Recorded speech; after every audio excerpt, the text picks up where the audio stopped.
Bago pa umingay ang pangalan ni CP3 at Rondo sa usaping Best Pure Point Guard, meron kaming pambato dyan noong 90s, ang isa sa pinakamatalinong player noong panahon niya. Hindi madami ang highlights sa scoring, pero grabe naman ang utak sa diskarte. Kaya for this day episode, balikan naman natin ang ilang interesting things sa buhay at karir ni Jason Frederick Kidd. Carter over to Kidd. Baseline drive. Kidd throws it up.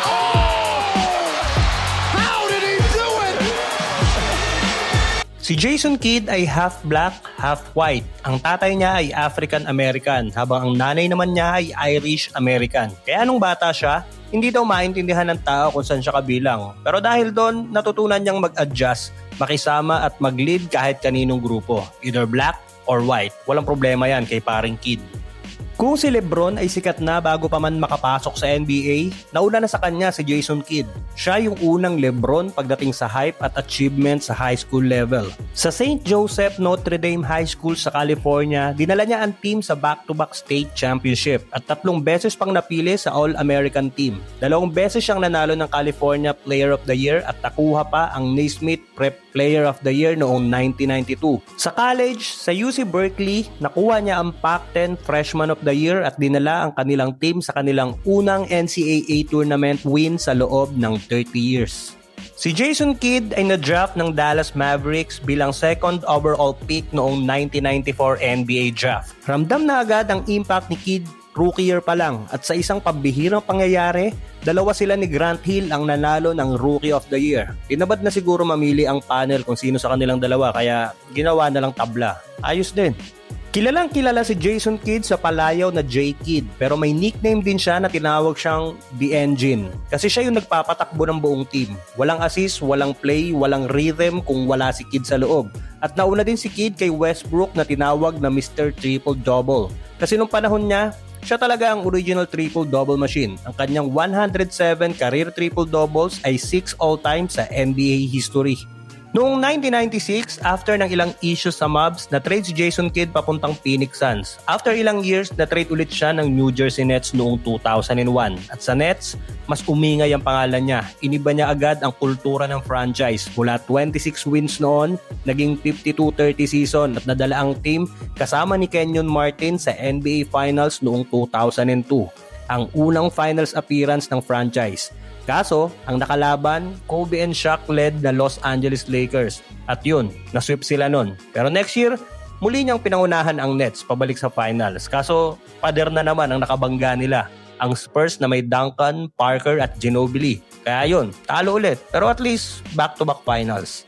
Kilala si Jason Kidd bilang player na may basketball IQ ng isang coach kahit player pa lang siya. Hindi man siya explosive scorer pero grabe sa diskarte. Parang chess master sa loob ng court, ang advance mag-isip. In fact, isa siya sa ilan lang players sa buong NBA history na may over 10,000 career assists.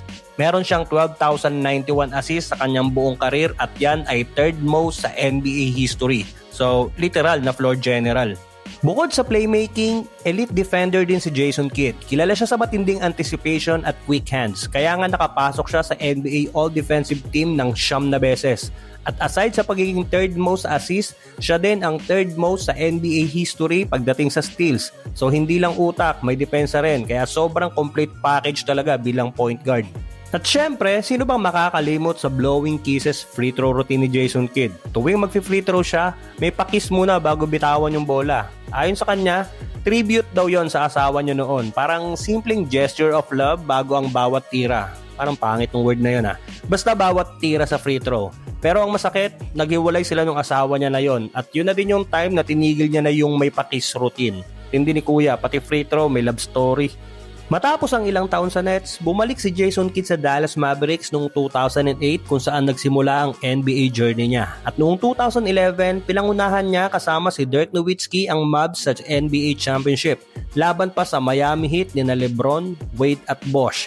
Grabe yung poetic ending. Nagsimula sa Dallas tapos doon din natapos na may sing-sing. At hindi lang sa NBA nagtagumpay si Jason Kidd, pati sa international stage. 2 beses siyang naging gold medalist para sa Team USA. Una noong 2000 Sydney Olympics at noong 2008 Beijing Olympics kasama ang Redeem Team.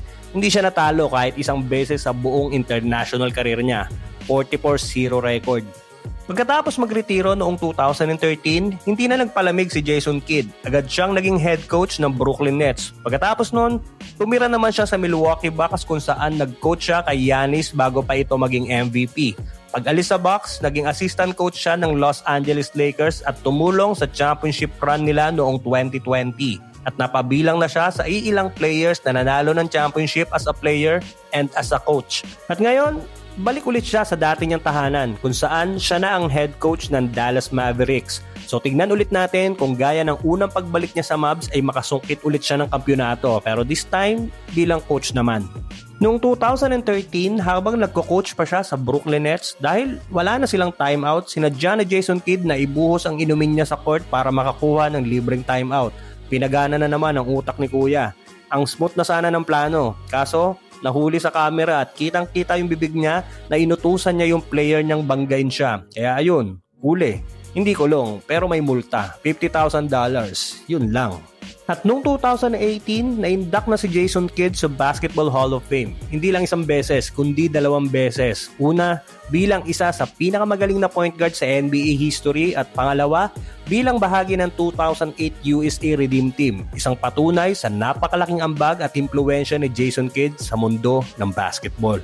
Paki-like ng video kung natripan mo at baka naman paki-follow or subscribe na din ng ating channel para sa susunod pang NBA kwentuhan.